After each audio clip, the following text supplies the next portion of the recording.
Recce हे ब्रह्मांडाच्या ऊर्जेचा एक व्हायब्रेशन एनर्जीज आहेत. रेकीद्वारे आपण आपल्या आयुष्यात येणारे प्रत्येक प्रॉब्लेम सॉल्व्ह करू शकतो. Health issues, relationship, career, job, या कर्मांना कसं हील करायचं. रेकी म्हणजे युनिव्हर्सल एनर्जी. रे म्हणजे युनिव्हर्स आणि की म्हणजे एनर्जी. कसल्याही तंत्र मंत्र बाधा या ब्रह्मांडाच्या ऊर्जेला मिटवू शकत नाहीत किंवा संपवू शकत नाहीत. रेकी हिलिंगची हिस्ट्री काय आहे, ते कधीपासून सुरू झालं?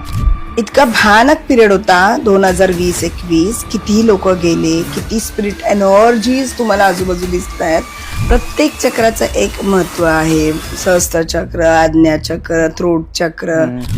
आणि समजा तुम्ही मणिपूर चक्र ब्लॉक असेल, तुमचा मनी ब्लॉक होतो, तुम्ही पैसा दिलात, पैसे येणार नाही, तुम्ही कष्ट केलेले पैसे येणार नाहीत जेव्हा मणिपूर चक्र ब्लॉक असेल. या शिंगरोबाच्या मंदिरात घाटात एवढी ऊर्जा आहे, अक्क मावळ येऊन जरी काय मागितलं ना तरी त्यांना प्राप्त होत. हार्ट मध्ये ब्लॉकेजेस आहे तर विठ्ठल विठ्ठल असं 108 वेळा म्हणा.